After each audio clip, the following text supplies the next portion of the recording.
The concept of a human being is reaching its absolute expiration date. We have long believed that the messy random lottery of biology was the one thing that made us truly equal as we are all born.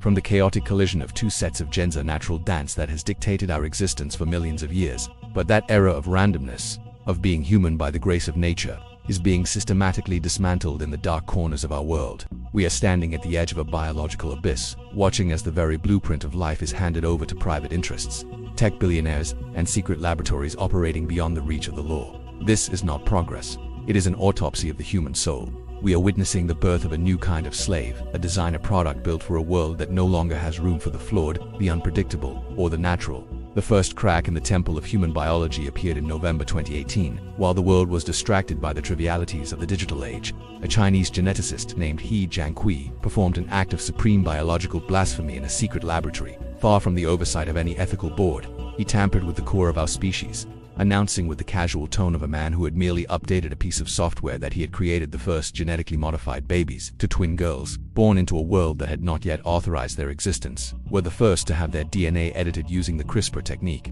On the surface, the goal was presented as noble, to grant them immunity to the HIV virus. But the truth buried beneath the scientific jargon was far more terrifying. This was the moment the human genome ceased to be a sacred heritage and became a piece of editable code. What the public didn't know immediately was that the experiment was a chaotic failure of both ethics and precision. It wasn't just to children. A third modified baby was born months later under a shroud of secrecy. More importantly, the scientists didn't truly understand the machine they were attempting to rewrite. Using CRISPR on a human embryo is like trying to fix a complex ancient clock with a sledgehammer. You might stop the leak you were looking for, but you will shatter the delicate gears that keep the rest of the mechanism moving. These children were born with what scientists call uncertain outcomes, a clinical term for a terrifying reality. We have no idea what these mutations will do to their minds, their bodies, or the children they might one day have.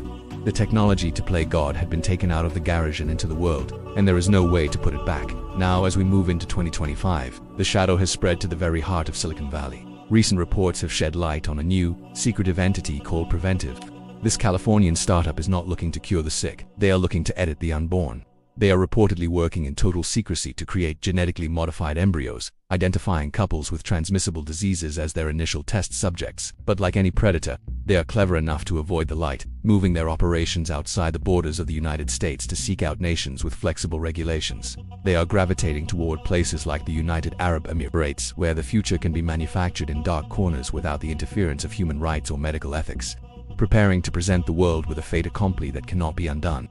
The backers of this project represent the true elite of the digital age.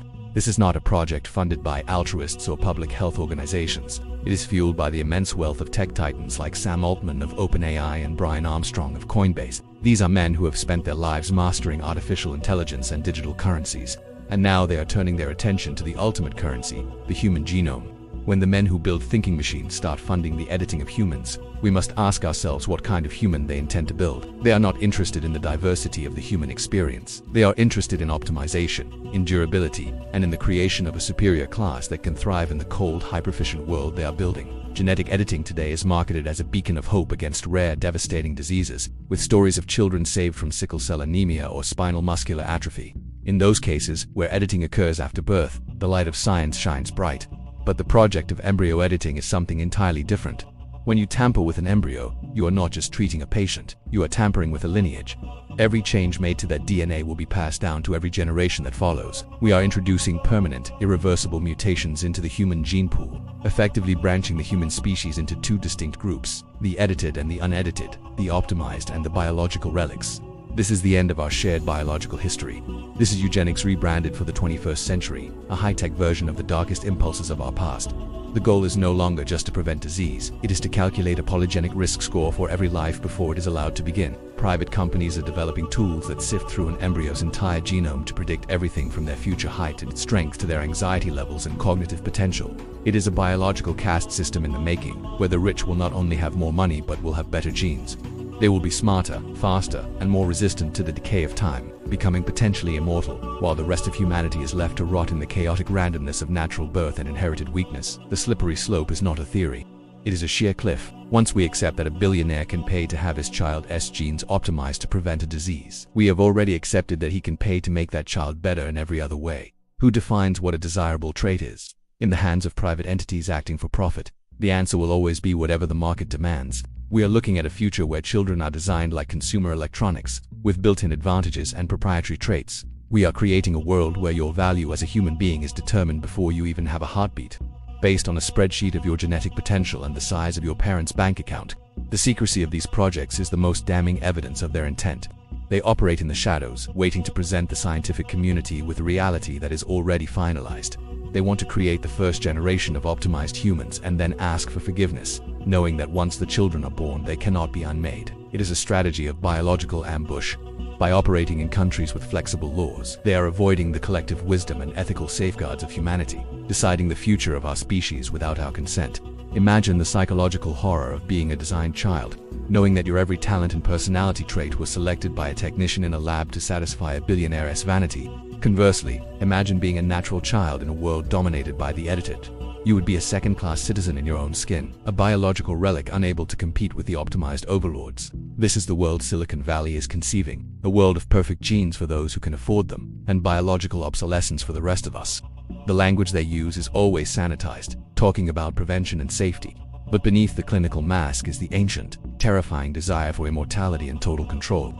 They want to remove the variables that make us difficult to manage, turning the human spirit into a debugged and rewritten sequence of code.